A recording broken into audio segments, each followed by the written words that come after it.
Good evening, I'm Brett Baer. We are coming to you live from Sindala Island, a very windy Sindala Island in Saudi Arabia on the Red Sea, where it is 1 o'clock Thursday morning. Tonight, an exclusive in-depth interview with one of the most powerful people in the world, Saudi Arabia's de facto ruler, Crown Prince Mohammed bin Salman. We will cover a number of subjects, including U.S. relations with the kingdom, Iran nuclear ambitions, negotiations with Israel, Saudi oil policy, the murder of Washington Post columnist Jamal Khashoggi, and the Crown Prince's message to families of victims of the 9/11 attacks. This is the first time he has done an interview completely in English. Usually on Special Report road shows, this is the time we bring you other headlines in the U.S. and around the world. But tonight, there are so many headlines coming out of this interview, we do not want to delay. Here is His Royal Highness, the Crown Prince of Saudi Arabia, Mohammed bin Salman. This is the island of Sindala, the first project in NEOM, your Vision 2030. It is spectacular. It is really beautiful. You know, a lot of people have described you as a visionary leader. I talked to a number of your citizens, and that's how they describe you. And you didn't even plant them. That's really how they talk about you. And world leaders are saying the same thing.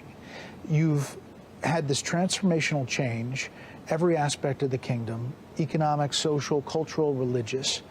Can you give us some specific examples of what your goals are and how you think all of this is going? Well, simply, we have in the past few issues in Saudi Arabia and a lot of opportunities that we didn't use. We're trying to capture that and to go forward for a better Saudi Arabia. And that's what we're trying to do. And it's a big vision. It is a big vision, and we get like surprised every day that we reach our target faster, and we extend that to a newer target and a bigger ambition. So it's really exciting. Your ministers say you work them hard. Well, you can see in 2022 we are the fastest G20 country growing, and also in this year, if you take just the non-oil GDP part, we are the second fastest in the G20 growing. So it's like a fight between Saudi Arabia and India, a good fight. You're making a transition on trying to get different parts of the economy, not a heavy reliance on oil. The role of women in the society has evolved significantly. You know, you have this 2030. What do you see 10, 20, 30 years for Saudi Arabia? I will give you an example. If you look to late 70s, Saudi Arabia GDP is bigger than South Korea. And now South Korea, I think it's the 10th or 11th largest GDP in the world in 2016. And in 2016, we are number 20. So that's a shame. In 1980, we was GDP number, I think, 12 globally. And then in 2016, we are number 20. So we believe if Saudi Arabia and really the perfect track, since that time, we will be among the top 7 GDP globally. I'm trying to get Saudi Arabia back on the right track. You're a data guy. We can see today we are the largest, number 17 ranked as the largest GDP in the world, but in G20 we are almost ranked number 15 from 20 in just a few years. The G20, you just mentioned it. You really have become a big player on the world stage, and that G20 rail and ports deal connecting Europe, the Gulf nations, and India, why is that such a big deal? Logistics is important. If you want to manufacture in your country, if you want to move goods, it's important to have a good logistic plan. You work it with many countries, many regions, to be sure that goods pass in the right time. For example, that project will cut the time of goods from India to Europe by 3 to 6 days. Cut time, save money, and it's more safer, more efficient. So why not? And it's not about only moving goods and railways and ports. It's also about linking grids, energy grids, data, cables, and other stuff will benefit Europe, Middle East, and also India. And most of these energy, all of these energy going to be a green energy that's going to be produced in the Middle East and being exported to Europe and India. So it's a big deal for us and for Europe and for India. Also mentioned in this deal is Israel. What would it take for you to agree to normalize relations with Israel? Well, there is approach from President Biden administration to get to that point. For us, the Palestinian issue is very important. We need to solve that part, and we have a good negotiations continue till now. We gotta see where it will go. We hope that it will reach a place that it will ease the life for the Palestinians and get Israel back, as a player in Middle East. There were reports that you had suspended talks. No, that's not true. Not true. So you think, if you were to characterize it, are you close? Every day we get closer. It seems it's for the first time a real one, serious. We gotta see how it goes. Can you make a deal with Israeli Prime Minister Benjamin Netanyahu? Is that somebody you can deal with? Well, in Saudi Arabia policy, we don't interfere of who's running each country, who's there. We work with him. Now we don't have a relation with Israel, but if Biden administration succeeded to make, I believe, the biggest historical deal since the end of the Cold War, then we're going to start a relationship, and that relationship gonna be continuous regardless of who's running Israel. So, I mean, he's 73, you're 38, but you think maybe there's a chance that you could deal with him? If we have a breakthrough of reaching a deal that give the Palestinians their needs and make the region come, we're gonna work with whoever's there. Not to go too far, but the concessions Israel would have to give the Palestinians, what would that look like? That's part of the negotiation. Okay. Yeah, I don't want to describe things because I want to see really a good life for the Palestinians. So I want just to continue the negotiation with the Biden administration to be sure. Well, on the U.S. side, would there be a defense pact maybe between the Saudi Arabia and the United States? And what would it look like? Article 5 in NATO? Yeah.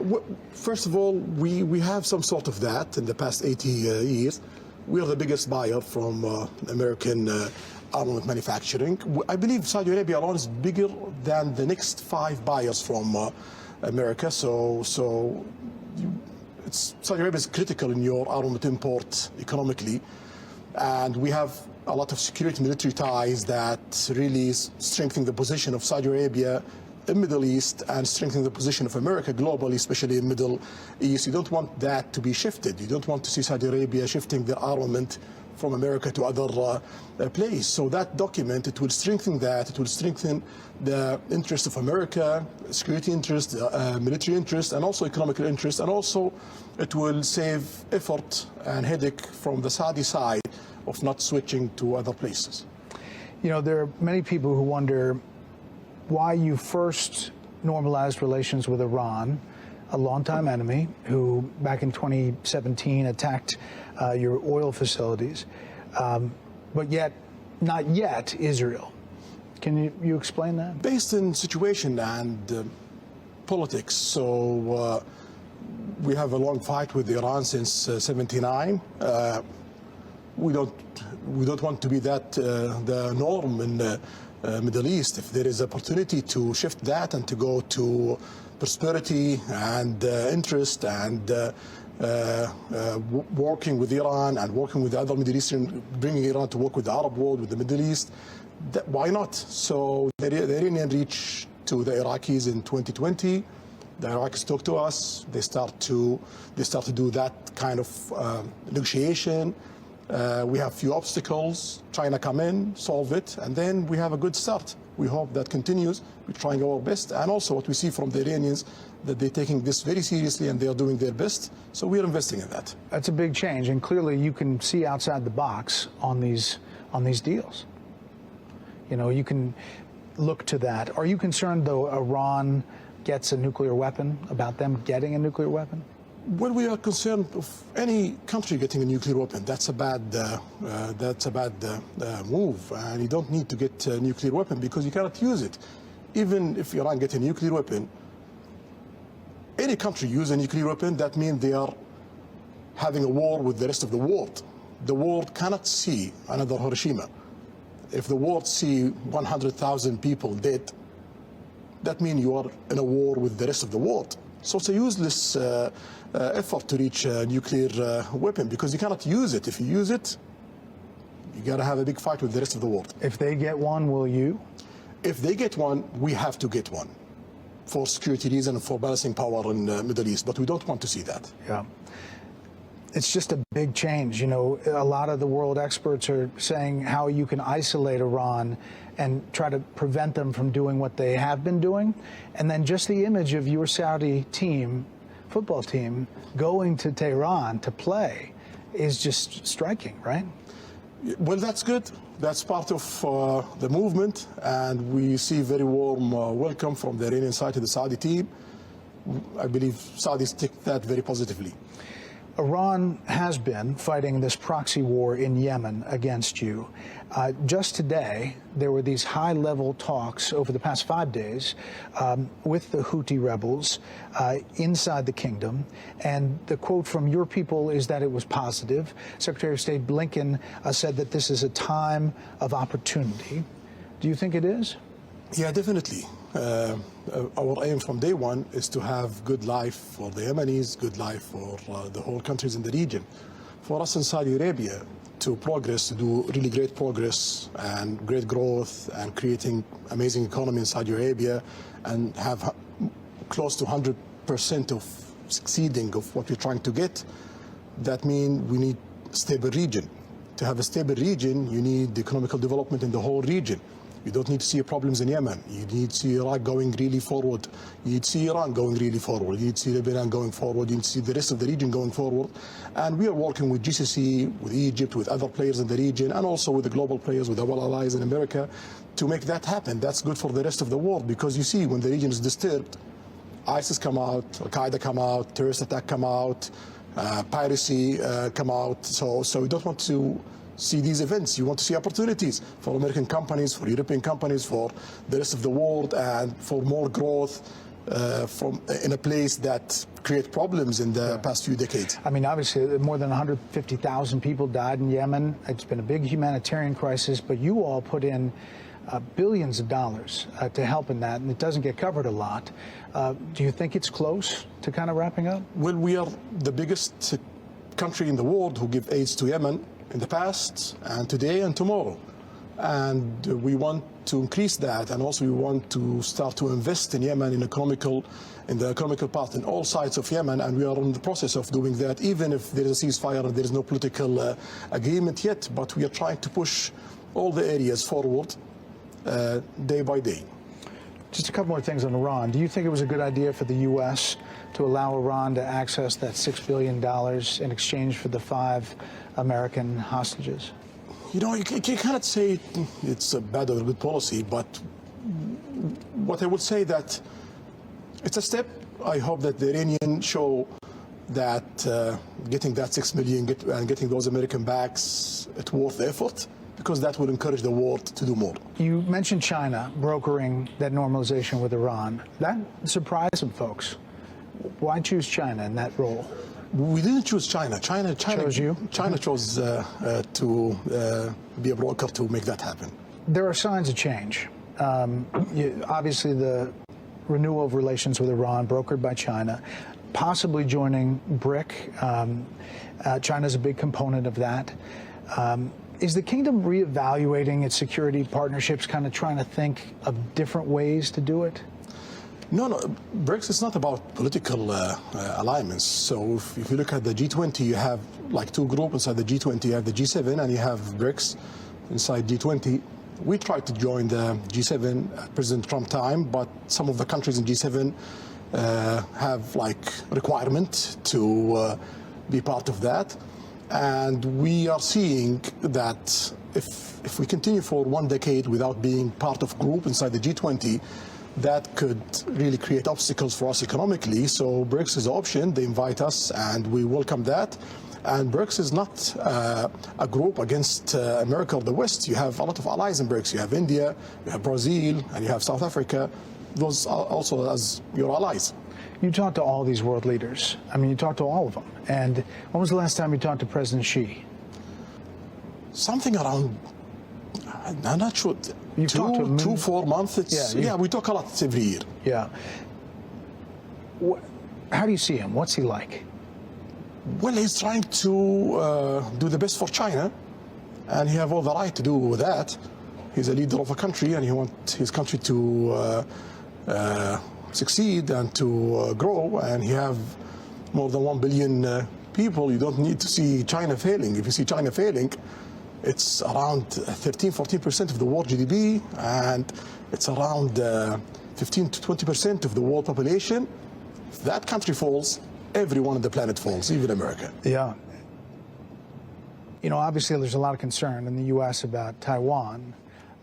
As you know, President Xi, when it comes to that issue, what do you think his vision 2030 is? We announced our policy in that. We believe in one China, and I believe so is America believing in that.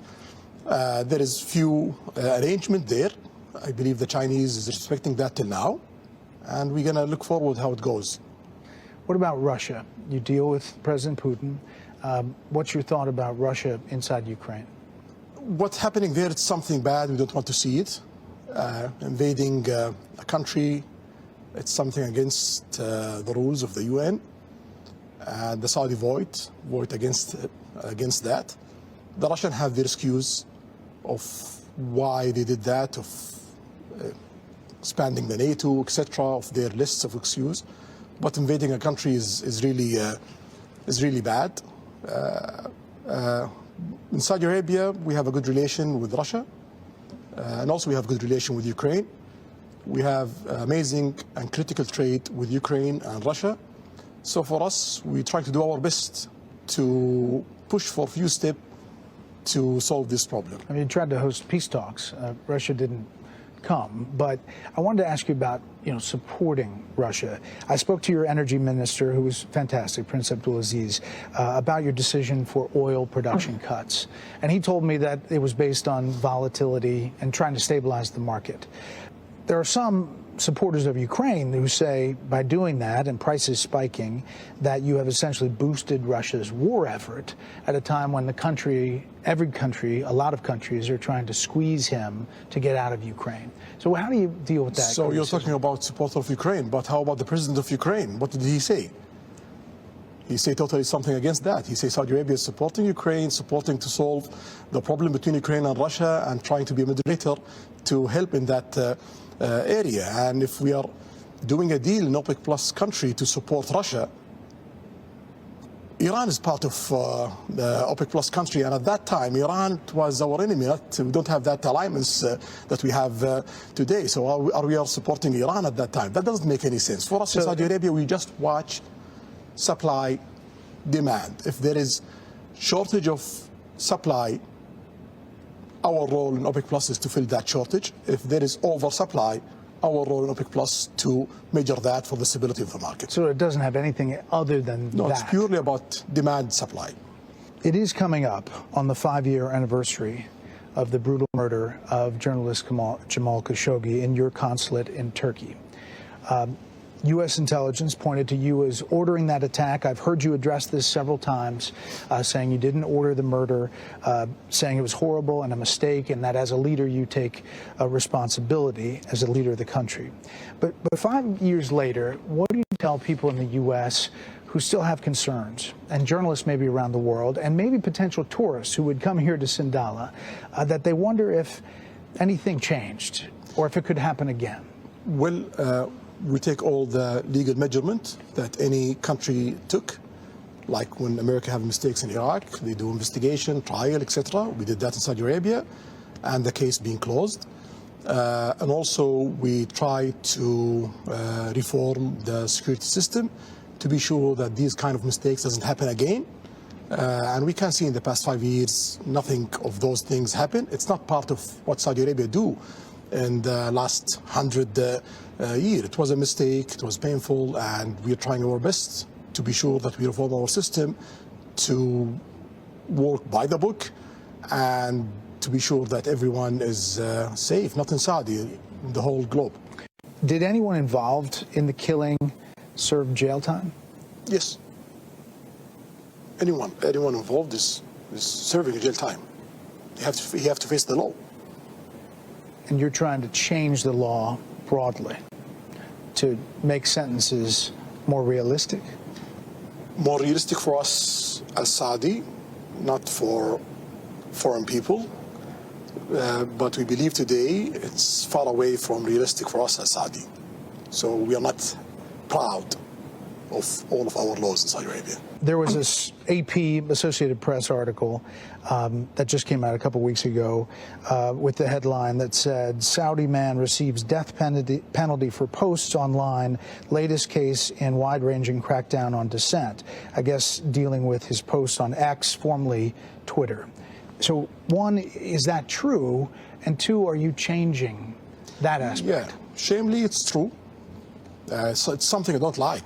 Can't you change that? We are doing our best to do that. We already had a few laws. We changed tens of laws in Saudi Arabia, and the list have more than 1,000 items. And in the cabinet, I have only 150 lawyers. So I'm trying to prioritize the change day by day. But we are not happy with that.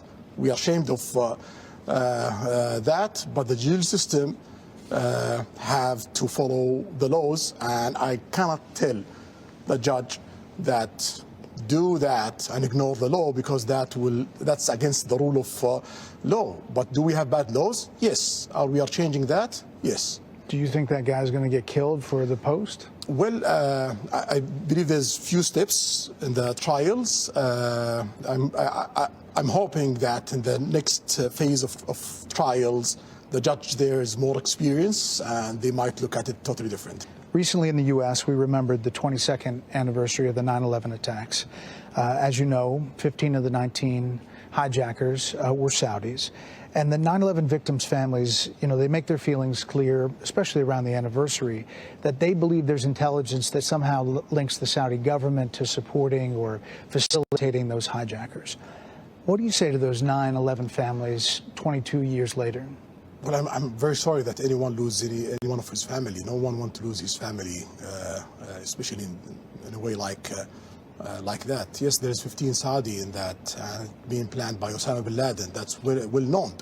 Osama bin Laden being planned also a lot of attacks in Saudi Arabia. So it doesn't make any sense that we work with the guy who's doing terrorist attack in Saudi Arabia in the 90s, and after that, and killing Saudis and foreign people at that time in Saudi Arabia. He's our enemy and he's the American enemy. The main attempt for Osama bin Laden, and that's by the reports, the main attempt of Osama bin Laden is to recruit as much as he can, Saudis, to be sure that he create a problem between America and Saudi Arabia.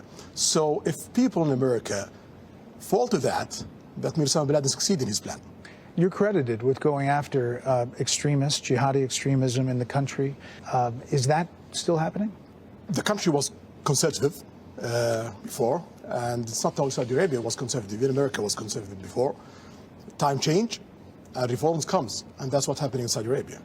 After the Khashoggi killing, President Biden called Saudi a pariah nation. Then he visited here and he had the closed fist, the fist pump. Then it's an open hand recently at the G20 with a handshake and a smile, thanking you for your leadership. It's fair to say the U.S. relationship with Saudi is complicated. How would you describe your current relationship with President Biden? The only thing that doesn't change in politics, that is changing. So always you change your politics that serve your goals as a nation. We have today great work with President Biden. We are working in the big network that we're building between India, Saudi Arabia, Europe. We are working with peace arrangement with Israel and Palestine. We have the longest ceasefire in Yemen, and there is a lot of good progress to create political solution, and we have a lot of work in security, stability in the region, also beyond in Ukraine. We have amazing work in technology, R&D, 6G investment and R&D in the rest of America, space industry, and many areas. So the agenda between Saudi Arabia and America today is really interesting, and we have really amazing relation with President Biden. You talk with him behind the scenes. In the U.S. right now, there's a lot of focus, even from his own party, about his age. He's 80, you're 38, as I mentioned. You've worked with him, you've met with him. What's your assessment? He's sharp and he's really well focused, well prepared, and so that's what I see. Yeah. Are you following American politics closely? Do you? Sometime, but I don't have a lot of time.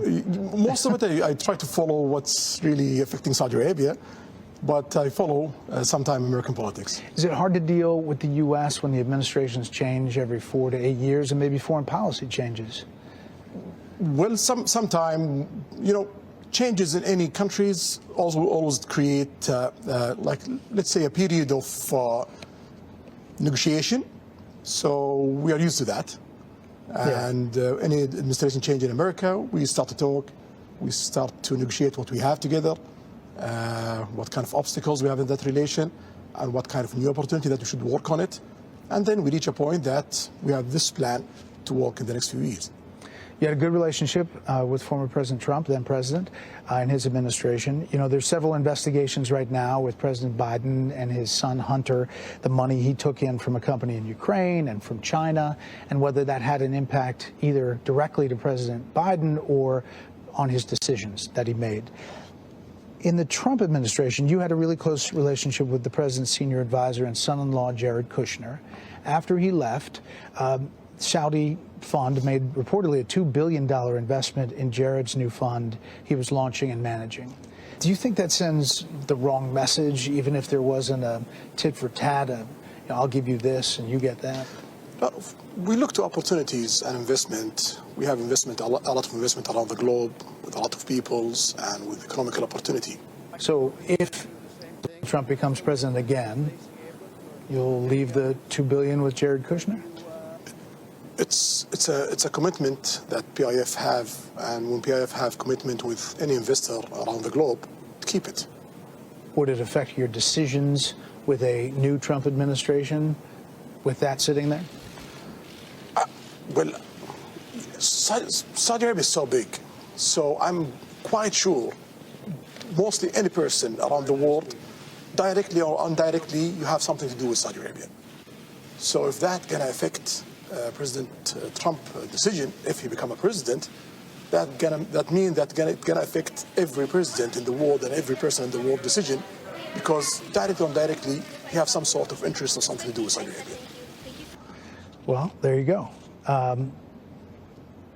The other question, at some time, you will be king here. How is your father? He's 88-year-old. He's in a good health. I hope a long life and healthy life for him. Inshallah. Sure. Custodian of the two holy mosques is a title held by the Saudi king. And it's a really serious responsibility, always well understood in the U.S. Could you say something for our viewers about the obligation that implies for the Saudi king, how big a deal that is in the broader Islam?